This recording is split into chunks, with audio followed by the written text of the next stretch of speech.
Hi everyone, it's Don and I hope you're having a fantastic day. Well, we do have a little bit of a ruling and a little bit of an addition to the lawsuit filed by Alaska, Florida, and Texas against the CDC and the federal government. And yeah, let's talk about what exactly is going on.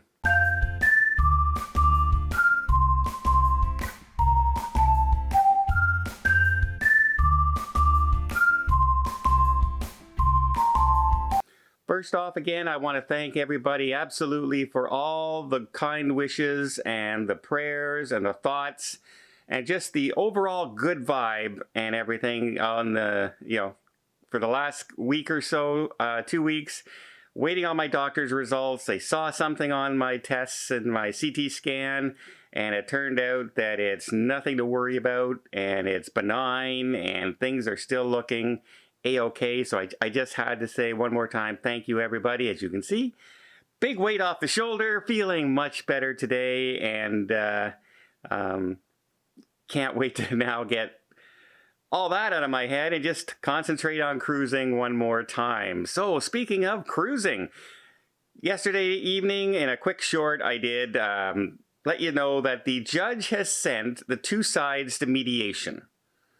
And the mediator is Mr. Varner III, a Tampa Bay lawyer, and he is representing the judge, and he's forcing the cruise lines, the states and the CDC to get together and try and work out an agreement between themselves.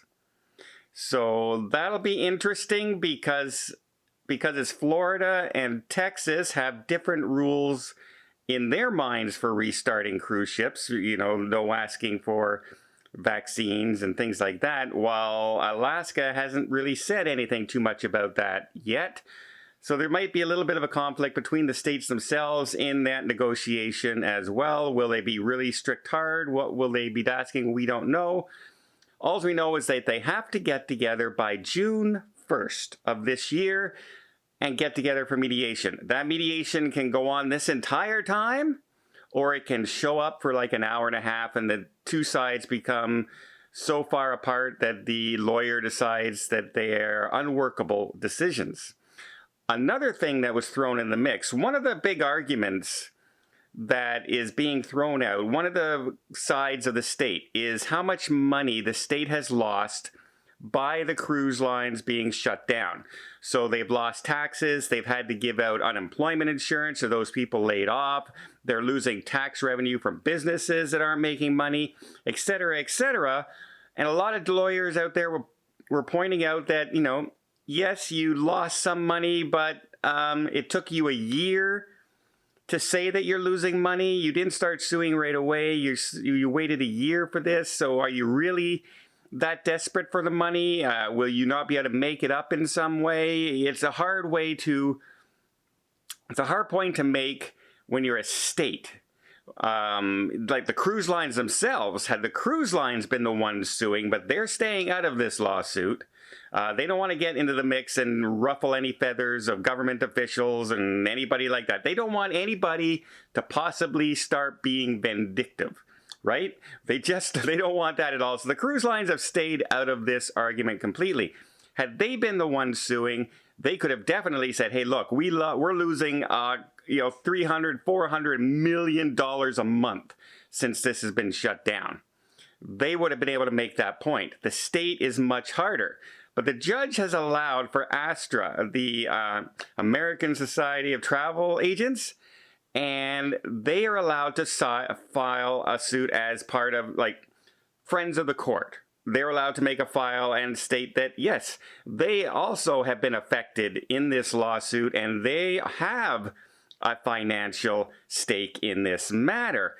And yes, as a travel agent who basically sells nothing but cruises. I think I sell 1,000 cruises for every one land vacation I sell.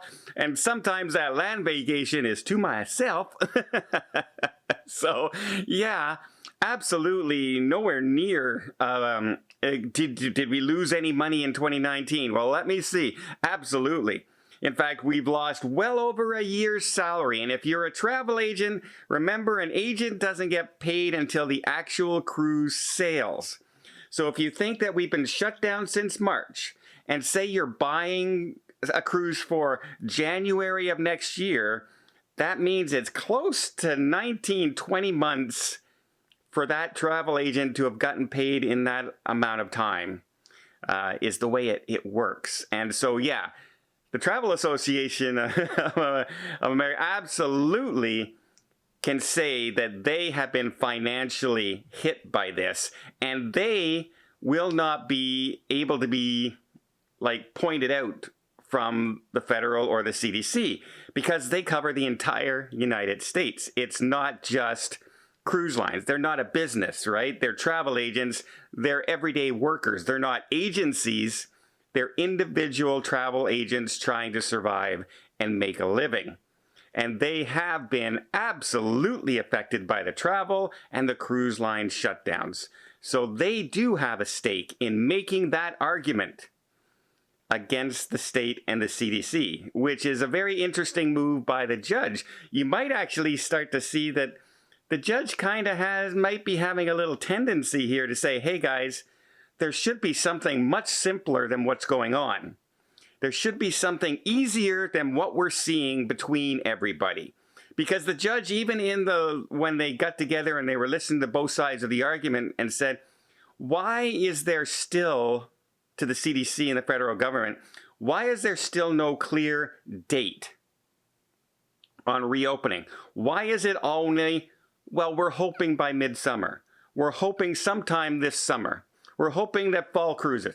Why can you not come up with a plan and give a date? While you're opening no masks, stadiums, parks, you're opening movie theaters, restaurants, in dining places, baseball parks, basketball parks. People are playing hockey now and going to the playoffs in hockey. Why is all that available and able to do, and you still can't come up with a firm date for this industry to start its business? And that is a very good point, and it might kind of show you a way, without coming out and saying it, a way the judge is leaning towards this.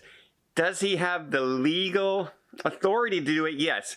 Does he want to be that person who says to the federal government and the CDC, yeah, your safety rules that you're instituting for the safety and public health of people, yeah, I don't think they're right. That would be something that would not go over well with the federal government and the CDC, and no judge really wants to do that. But he's giving them every opportunity to come up with a fair and balanced plan. Every week, the CDC is changing and adding things, opening things, it's changing all the time. All the time. The guidances for the reopening of cruising has changed 3 times in 1 week. Can they not just get together and say, hey, let's do this, shake hands, and get over it? That's what we all hope.